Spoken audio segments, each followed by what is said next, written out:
for his true carry, Nico Baby. I don't want this guy to like sit in a jungle, hit W, and then walk around in circles where he does like 100 damage RPs. You know, that doesn't feel very good. Stun 1, stun 2, stun 3. KP will be able to shrug off at least the movement speed slow from the Wraithfire Blast, but he's body blocked by Limp beautifully.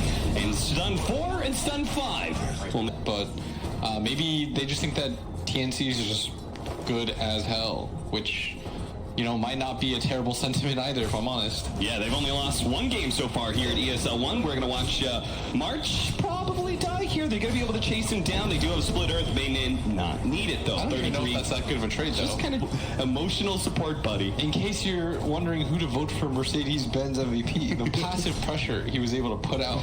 It was the implication. That's true. That is, you know, with the MVP vote, it's even more respectable how passive Tim's was. Because they're going to lose our Night Stalker here. This is the Abaddon off-lane core with a support that is enabled.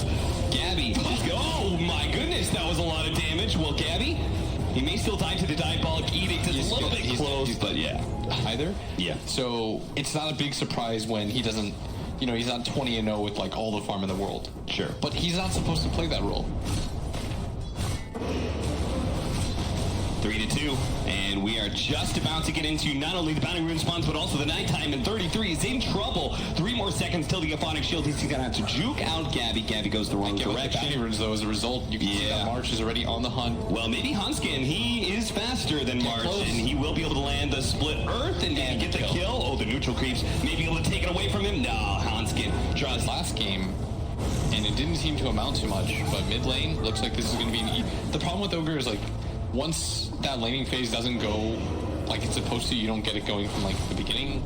The enemy offlaner doesn't really care. And I'd imagine that if anything, Legion probably deals with you the best. Yeah. Because you get to trade hits. Spada gonna get stunned up, call down to follow. This should be a free kill for Armel. Really quickly, this might just get him out of here. I mean, they 3-man so stood. tanky. They also 3-man stood on top of his point. They needed to stop KP, but then you just leave any hero against Night Stalker in a 2v1. 33's game. This is now his 3rd death, I believe. It has been slowing down so much.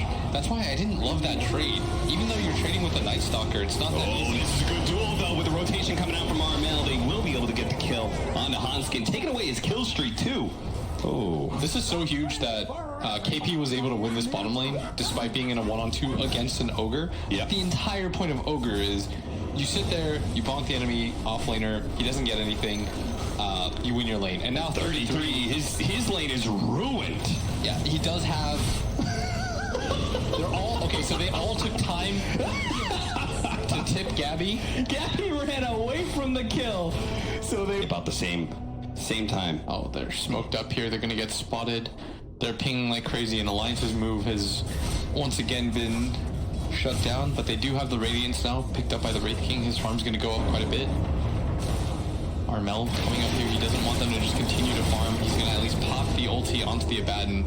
Just want to be able to keep him from retreating. They'll kill him after the borrowed time. If they... Oh, well, Gabby's going to come and get out of here. He's definitely dead. It looks like Hanskin's going to be fed on by the Night Stalker. They don't have a sun to be able to save him. Position now, the Tombstone position as well to be able to slow down all of these heroes. Bonnett's definitely dead. Looks like Nico Baby, he may be dying twice here. Limp's going to try and help him out. 33 with the buyback coming into this fight, but honestly, it looks like TNC, they've hit their timing, and they look like they're too strong. Sleight of fist after sleight of fist, but TNC don't slow down. They're going to be able to finish off Nico Baby. This is going to be a dieback for 33 as well. Limp's going to be chased away. He's not going to be able to find a single kill.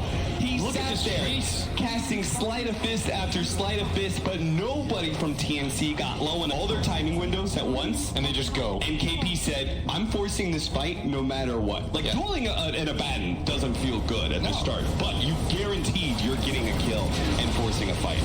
And silence onto the Ember Spirit. Oh, no. The AoE silence will wear out, though. Gabby, finished him off with the AoE Void with the help of March as well. Now Hanskin's going to run over by the Tier 1 tower, and that is such a fast pace. We go through the replay, and right away we come back to TNC just killing fools. And the nuke is here. Tims has finally decided to participate in this game. Gabby is just blocking him off so that he can set up for the duel. TNC, I think they were like the only team to, and looks like they are, you know, they're in like some sort of like warm-up. You can't help but like teams that play this way. They just kind of run at you. I don't think we've ever talked about a team like this before. And that's just because that's the analysis. They just look that good. We're going to see them just march up into the high ground. Armel is going to focus on hitting the tier 3. They're getting this daytime. They're diving way too far here. Still daytime. I'm not sure what you're doing, but this isn't even the peak of your strength. You could wait a minute and 15 seconds. That's all. But they won this tier 3 real badly. The Fire Blast multicast. They are going to go the duel coming out from the Legion Commander onto Hanskin, turning out some of that damage. Not quite enough to be able to win the duel, though. Hanskin eventually falls. Blackhole! Damn! He's finally here! And he nails a 4-man Blackhole to be able to win the fight. Is Gabby going to be able to chase down 1 and 2? Ember Spirit, though, gets away from that silence. He does get some sleight of fist with the buybacks coming out from Alliance. Maybe they can win the second part of this fight, where they can chase down some heroes, but during nighttime, you can't really leave your base. Oh, Tims, relax. Don't forget. Did they all forget? Why do you go Blink Dagger on Night Stalker? Like, aren't you really fast? But you want to get on top of these heroes from the start of your crippling fear, especially against somebody like this. If you're TNC, just fight, man. Just, yeah. You don't need to do anything. He's feeling himself. That's the thing. He's definitely feeling himself. He's scoop stepping his way over to the tier 3 at bottom lane, where TNC are going to push in with the Siege Wagon and the Tombstone out. Yeah, Armel doesn't have Satanic quite yet, so you've got to be careful. No Aegis or anything like that. Did lose it in the previous engagement, and they don't have Black Hole, so he's going to jump in with a crippling fear. Getting on top of that, call down on everything. Call down on all these heroes with the duel on top of that. The Ember Spirit is immediately gone. He's going to buy back. Armel almost dying in this fight, though. Nico Baby with his BKB. He needs another hit. He gets a Ray Fire Blast, but the heal's coming out. They're trying to body block him. Another pressing attack coming out, and now he's slowed down. Nico Baby. Limp is going. He's not going to be able to get the kill. Limp can't quite get him with the sleight of fist. He's been stunned up. He's been silent. He's not going to get him at all. Armel, the right leg to the wall. And now they're going to turn back and finish up the rest of Alliance without their Gyrocopter, because they don't need him. Gabby, he's actually going to run out of mana here, so his damage may run out, but not fast enough, as they're going to be able to finish off at least the Wraith King, chasing away Hanskin, maybe turning back for 33. March, the captain, kind of needs some help here, but KP, he's just going to chase Hanskin away. They're going to turn as a team back over to that Ben, who does manage to finish off March. Yeah, but this is about as good as it gets, I think. 33, gonna have that ulti pop. They're gonna chase him every step of the way. Get a little bit of damage. There's no buyback on the Limp.